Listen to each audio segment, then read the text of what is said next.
Please welcome with me Sebastian Gonzalez and Amilcar Rifante. Please a warm welcome to the filmmakers. I hope you can hear it. Yes. Hello. Here we go. Look, here's your award. That's the Victoria you won yesterday. Congratulations to you. Can you see it? Thanks. Yes, we can see it. We celebrated for you, so huge congratulations. Thank you. I just put it here so you can still see it, and we then, after the festival, will ship it somehow to Chile. Okay. Yeah, thank you so much for this film and for bringing it to DOK.fest.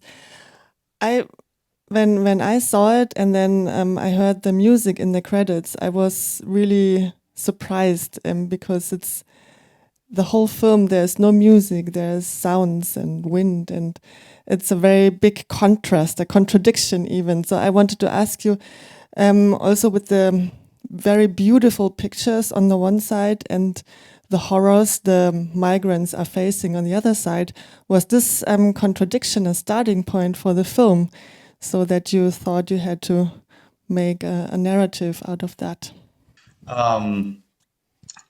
I think a big part of what happened with the film was also our own trip. We went with Amilcar when we saw the pictures of this protest against migrants that you could see in the film when they are hitting families and burning their tents. And we have, of course, our political stand and our own view, but Chile is a really long country. We are in Santiago, in the capital, in the middle of it. So we also wanted to experience and try not to push many things, try to understand in a way this phenomenon, because this was the first time that we see something with that much violence in our lifetime, at least, and in 30 something years. So part of the film was this trip in which we were also vulnerable, let's say, to also the cold, the landscapes that we're seeing, sometimes really beautiful sceneries, but really harsh, really a space that is really unlivable. People just come and go. They're looking for a better future, but this is a transit place. There is no life there in the Atacama Desert, at least. That's the most harsh place. So I think it was something that stick with us, this feeling of this contradiction, right? Like a lot of poetry, a lot of beautiful landscapes, images, but also all the suffering of these people, all these unfortunate situations in which kids, or innocent people, in a way, pay for a system that is broken, in a way, that doesn't have the infrastructure to deal with this phenomenon, right? So that was, I think, something that stick during the process of the film, that we wanted to transmit this contrast, and I think also make a resonance with many places in the world. Many exodus, migrants have to cross deserts, or live, endure situations like this. Absolutely. So that's more or less the beginning of this concept. Yeah, you're talking about the suffering of the migrants, the people. How did you approach them? How did you work with them? And also, why did you decide to rather have a group or more of them than to follow one or two protagonists? We didn't want it to make like the kind of a stereotypical documentary that depends of a character to structure its narrative. We rather something more choralistic. I don't know, like a Sergei Einstein type of films, October, Potemkin, something more different characters. And of course, we had so many people interview because we were in a road trip, in a journey. and the context was very intense. And many of these migrants, of these characters that are in the film, we barely had the chance to talk to them because they were on their way to Santiago and to their future. And we were in this trip finding the movie.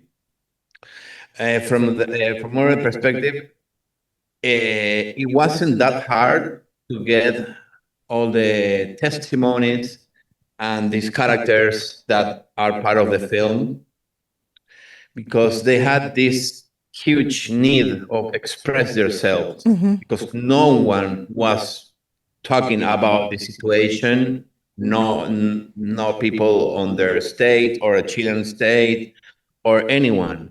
So they had this huge and massive need to be here. And how did you tackle the big how can I say challenge to be with them and to be behind the camera on the one side, but on the other side documenting and facing horrible things happening to them? So did you ever have the feeling you need to help now and kind of step out behind the camera and interfere, or how did you position yourself then in that in that conglomerate?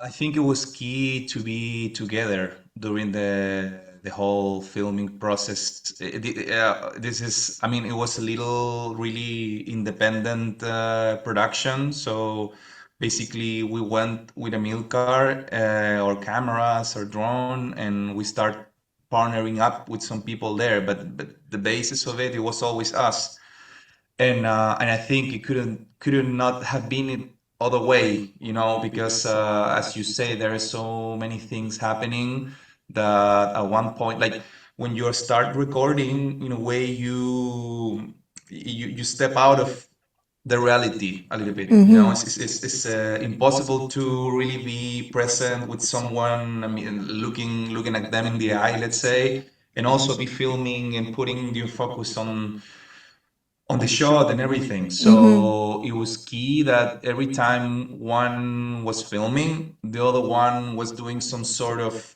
connecting with people, you know, also assessing what situation, what was happening, getting another person that we could talk with, for example. Taking care also of our things, you know, where we were, because we were also at some point we were in, you know, dangerous places or places that things, you know, have happened. So I think it was a necessity in a way to be covered, you know, have this sort of partner situation in which one could focus more on the film and the other one more on the reality of things. And we also, because we didn't have the funds in the beginning, we got the funds more until the end of the film to finish post-production and everything. Our capacity to help was really limited. Sometimes I remember once with this character, this woman that is crossing by bike at the beginning of the film. I remember at a milk car, connect with her like deeply. He gave her his jacket, or sometimes we would help for the Children's Day. I remember we bought some food, some toys, and things to be part of it. But I think the reality of it is pretty frustrating because you feel that you cannot really change things much. You know, you are doing a film, something more long term. Sometimes you feel a bit, yeah, frustration. I mean, even, you know, quite, it makes you wonder, like, how useful is this, you know? But now that we are able to share the film, it has been really nice to get feedback from many of them, also for the people that works, you know, with migrants, trying to raise awareness and so on.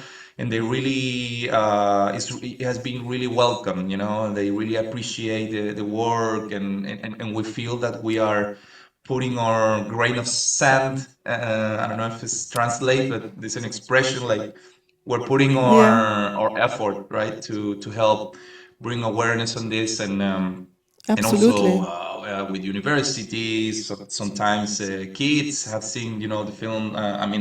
Adolescents and stuff. So I think raising debate around these topics and making people more sensible to this is already a start. Absolutely. And I think a lot of people here in Germany didn't have any idea that this is happening on that scale in Latin America. And because we talk and see a lot of migration towards Europe, and this is like what is concerning from a Eurocentric view, like the people here, but then to look on the other side and the other continents, and that this is also a universal story, also connecting us, that we as humanity have to deal with it and find solutions, actually, because but let's also bring the audience in. So if there are some questions, we have a mic, and if people talk loud in the mic, you can also hear it. Muchas gracias por tu trabajo importante. I just want to know the background of why the Venezuelan people, like 8 million is a lot of people, why one makes them to have to immigrate. There was a food crisis. Can you please explain the background a little bit? Well, the context, the political context in Venezuela for many years, it's been very, very harsh. We can discuss for hours whether their political system is right or wrong, but the reality was that they were on a crisis. And that crisis is because of many, many situations related to corruption, to North American hegemonies, and a lot of it's just like a huge ecosystem that may explain that. I don't think it's our job to do it. But what I must say is that what happened, in a way, was articulated this massive exodus to Chile was President Sebastián Piñera. That's the last, two presidents before. When he goes to Cuba and he invites Venezuelan migrants during this crisis to come to Chile. And he also created a visa. It's called the Democratic Responsibility Visa. That was a visa created specifically for the Venezuelan migrants. So if you have a very bad situation where you don't have insurance, when you don't have food, when you don't have medicines, when you are struggling in your country and you're a victim of that reality, of that context, of course you're gonna go to Chile because they're inviting you to get a job, to find a better future. What was also kind of a criminal thing was not to expect them and just don't do anything to receive them after such a formal invitation. We have to understand that the trip that they're making from Venezuela is not, they're not taking a flight like the first migration, the Venezuelan people that arrived, but the people that had no money, they start walking. And they were victims of coyotes, of mafias that start smuggling people.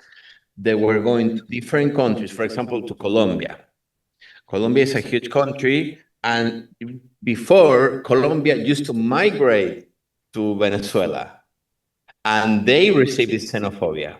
So then Venezuelans start arriving to Colombia, and of course, they receive that xenophobia back. Then you go to Ecuador, to Peru, to Bolivia, and in each country, you're not welcome. You're just a poor migrant with a family that's begging for money, that has no chance to work, no rights to do anything, until you finally, after a long, long trip, you manage to make it to Chile, to Santiago, and there is this anti-migrant parade waiting for you and telling you to go back to your country. How you find yourself. Very disturbing. Yeah, there are more questions here. Pablo, yeah. And then, sorry, you were there as well. Oh, wait for the microphone because we are recording. Yeah, thank you so much for this film. And I think you really raise the focus on this problem on the world. My question is, I know from many friends I have in South America that also the topic, and especially in Chile, that the topic of the migrant, it's parenthesis problem is really splitting up families. Like big fights are going on in the country about this topic. Who's your primary audience you have in mind with this film? Is this a film for your country, or is it a film you have like international audience in mind, like primarily? Yeah, it's complicated context for film for documentary independent films, let's say in Chile.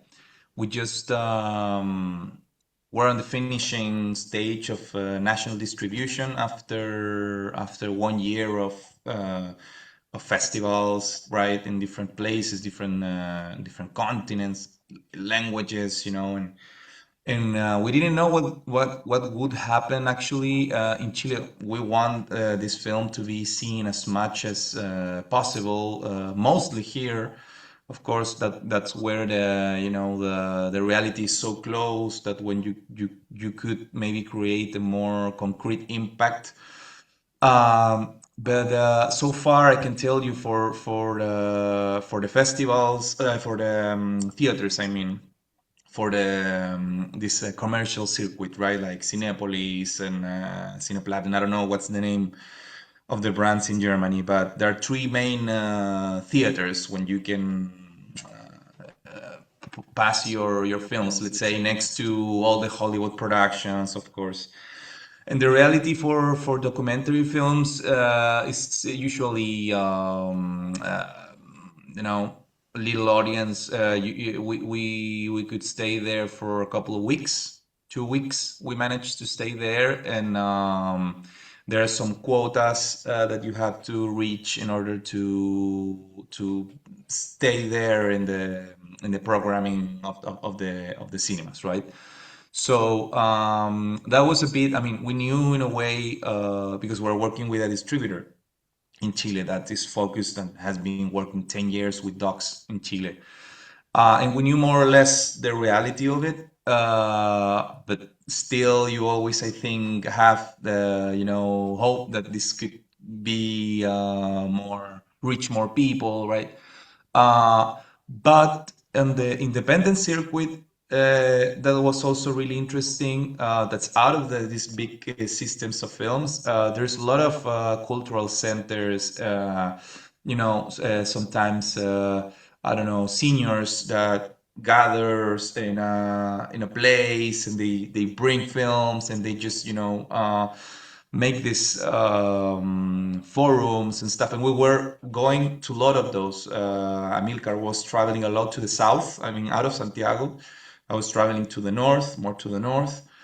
And that gives you, I think it's with these films, I think apply this like long tail concept that is during the time you don't know what will trigger. Now right now also we're on we just enter extreme right government in Chile that vindicates dictatorship, and so on. Really extreme ideas that we never. This is the first time that happened after dictatorship in democracy, let's say. So, and they're also cutting a lot of funds, not just for the arts, that's for sure, but also for social programs, everything that has to do with raising awareness on these issues or whatever. I mean, it's all being attacked in a way. So I think the next step that comes with the film is try to make it alive on communities, on communities that deal with migration, pass the word, like and hopefully with the word of mouth or something like that Yeah. during the time, I think we will reach a fair amount of people. But that's at least today, that's the reality of it. Thank you. There was another question over there. Pablo just handed over. Thank you. Thank you. Thank you very much for the very important topic. I think it's very important that we have also knowledge also here from the topic. So my question, you answered it to the half already. So now you have cast. It is mentioned in the film, in the movie, and you have cast since 1 or 2 months actually, I think. And my question is, does it has consequence? So for you, that's the first part of my question. You already answered it, but also do you think it will worsen the situation for these people, for Iquique and for the migrants, or do you see already the consequences, or are they coming? Well, I think that during one thing is the political campaign where they sell everything and they sell their idea of deportating 300,000 migrants in the first 3 months. And the other is how delusional that idea is compared to the reality. The reality is that, yes, they're starting little deportations, and they're starting the police going to the main downtowns in the north or in the capital to ask for papers and in a way to show up that strength against migration. But I don't see like they offer it at all. I think there is a huge difference between that and the other thing. What is true, and I've been saying that it's true, that the Venezuelan labor is going down. The strength of labor is going down. And in a way, I may believe that that's because of what happens in Venezuela governments when they kidnap a dictator or president, call it Maduro. And because in a way, I strongly believe that many Venezuelans were in Chile momentarily. They didn't want to have this massive exodus to go to Chile and to live there forever. In a way, they were working, they were sending money to finance the bad situation where the families were. But there's always this expectative of going back to your country. And of course, such as Venezuela, there's a beautiful country with a rich culture. And I do believe that they were homesick. So many people, and mostly of middle class, okay, and people with studies are going back to their country.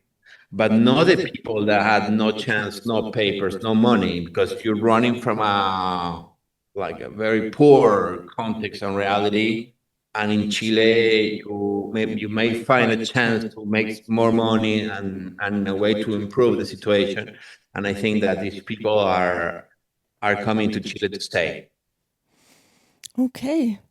Hey, thank you so much, Sebastian and Amilcar. We have another screening coming up here in the cinema, so I'm afraid we have to wrap up this session.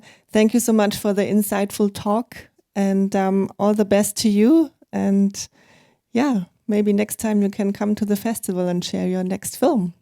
Yes, for sure. Thank you so much. Please give a round of applause, and all the best to you guys. Okay. Could you hold the prize to get a picture of it so we can? We will have loved to be there. By the way, but can you see it? Can you see it? Man. There you go. Here we go. The Victoria for Doc Horizonte and Unwelcomed. Thank you very much. Here we go. Bye. Thank you.